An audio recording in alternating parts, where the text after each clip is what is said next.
Welcome. In this video I'm gonna show you how you can pair Honor X1 earbuds with your iPhone. So first of all, we have to simply open the case and then we have to take off both earbuds from this case.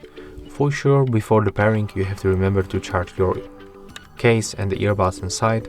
That's very obvious. And next, let me just turn off the light to show you how it works.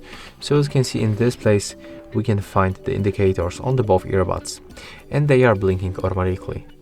So that's how it works when you charge your earbuds and the case, and when you take them off, they will move to the pairing mode automatically.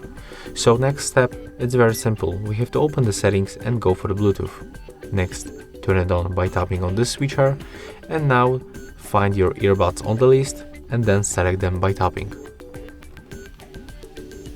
As you can see, right now we are successfully connected, and that's how it looks. If you find this video helpful, remember to leave a like, comment and subscribe.